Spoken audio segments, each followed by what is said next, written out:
Students, आज की class में हम लोग चर्चा करने वाले हैं। अगर आपको वृत्त का त्रिज्यखंड का क्षेत्रफल निकालना है तो आप लोग कैसे निकालोगे। ठीक है, आप समझिए। सबसे पहले यहाँ पर हमारे पास क्या है, एक वृत्त है और ये जो वृत्त है इस वृत्त का केंद्र क्या है, ओ है।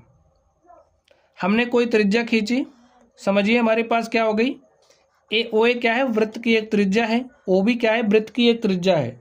तो आप लोग ध्यान से देखिए, वृत्त की दोनों त्रिज्याओं तथा यहाँ पर ये जो संगत चाप है, ठीक है, इसके अंतर्गत जो क्षेत्रफल घिर रहा है वही वृत्त का त्रिज्यखंड कहलाता है। ठीक है, ए भी वृत्त का त्रिज्यखंड है। यहाँ पर देखिए दो त्रिज्या और संगत चाप। अब आप इसको ध्यान से देखिए, दो त्रिज्या और संगत चाप के अंतर्गत जो क्षेत्रफल घिरता है वो भी त्रिज्यखंड कहलाता है। तो ए भी त्रिज्यखंड है, ए भी त्रिज्यखंड है। तो ए देखिए बड़ा भाग है ना, वही बड़ा क्षेत्रफल है, तो इसे दीर्घ त्रिज्यखंड कहते हैं। ठीक है, इसे दीर्घ त्रिज्यखंड कहते हैं और इसे लघु त्रिज्यखंड कहते हैं। अब स्टूडेंट आप लोग एक बात और समझ लीजिए, अगर आपसे कोई क्वेश्चन दिया है उसमें सिर्फ और सिर्फ त्रिज्यखंड की बात कही जा रही है तो आपको लघु त्रिज्यखंड का ही क्षेत्रफल निकालना है। अब आप समझिए क्षेत्रफल हम लोग कैसे निकालेंगे त्रिज्यखंड का। देखिए यहाँ पर सिर्फ हम त्रिज्यखंड की बात कर रहे हैं, इसका मतलब लघु त्रिज्यखंड का क्षेत्रफल आप कैसे निकालोगे। तो त्रिज्यखंड का क्षेत्रफल निकालने का फॉर्मूला क्या होता है, pi R square theta upon में 360 डिग्री। ठीक है, तो इस फॉर्मूले का इस्तेमाल करके देखिए, अगर ए बीच का कोण थीटा दिया है तब आप लोग ये फॉर्मूला यूज करके त्रिज्यखंड का क्षेत्रफल निकाल सकते हैं।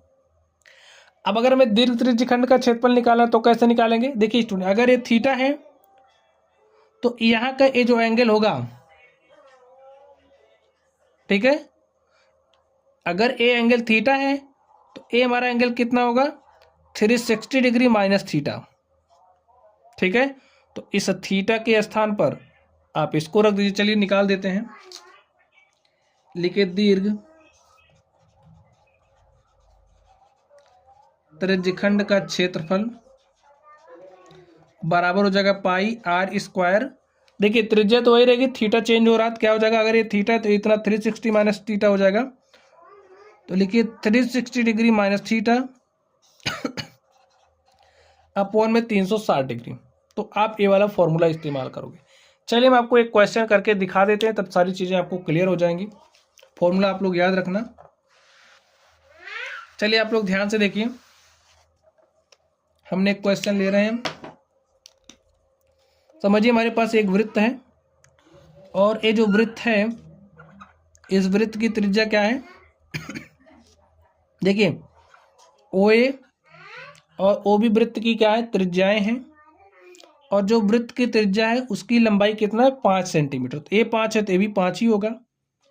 इसके बीच का ये जो कोण है थीटा, अगर हम थीटा 60 डिग्री ले लें ठीक है स्टूडेंट, तो इस स्थिति में त्रिज्यखंड ओ ए बी का क्षेत्रफल क्या हो जाएगा, लिखिए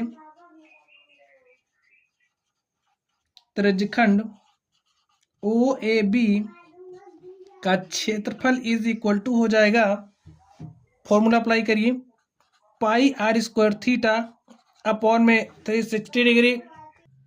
तो चलिए स्टूडेंट, अब हम लोग ये जो हमारा दीर्घ त्रिज्यखंड है, दीर्घ त्रिज्यखंड आप कैसे निकालोगे। देखिए यहाँ पर हमने फॉर्मूला लिख लिया है। अब मान रखिए, देखिए क्या हो जाएगा, त्रिज्यखंड का क्षेत्रफल पाई का मान आप ले लीजिए कितना, 22/7 इंटू में आर का मान देखिए कितना है, 5। तो भाई 5 आर का स्क्वायर यानी कि 5 × 5 लिख लीजिए। थीटा कितना, 60 डिग्री।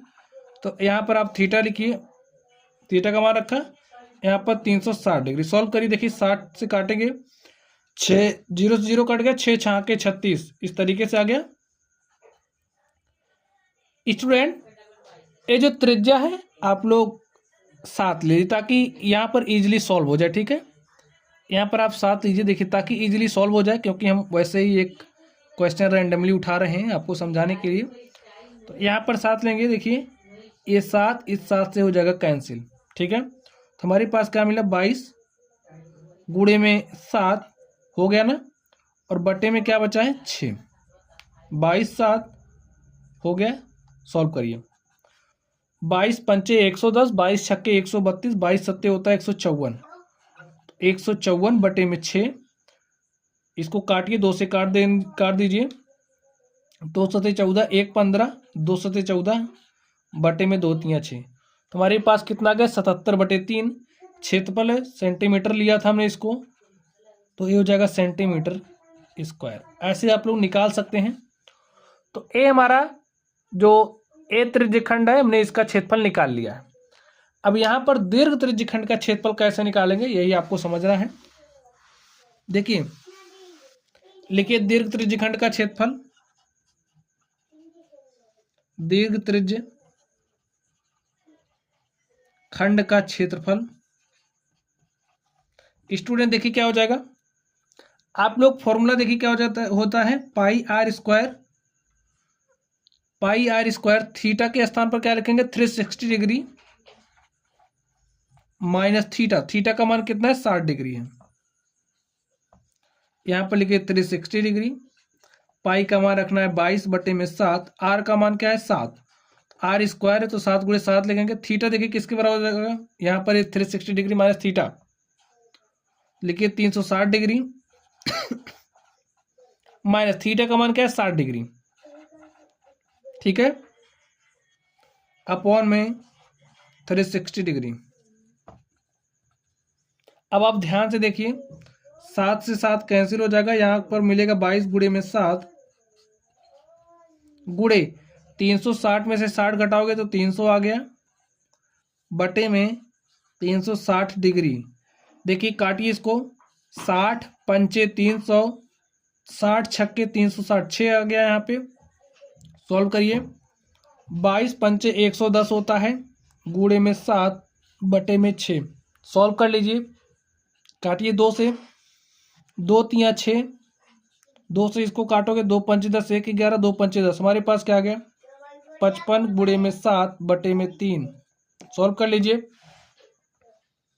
5 सते 35 के 5 हासिल 3, 5 सते 35 3 38 बटे में 3 सेंटीमीटर स्क्वायर। तो स्टूडेंट हमने दीर्घ त्रिज्यखंड का भी क्षेत्रफल निकाल लिया। तो ऐसे आप लोग लघु त्रिज्यखंड और दीर्घ त्रिज्यखंड का क्षेत्रफल निकाल सकते हैं। तो चलिए आप लोग पढ़ते रहिए। Thank you.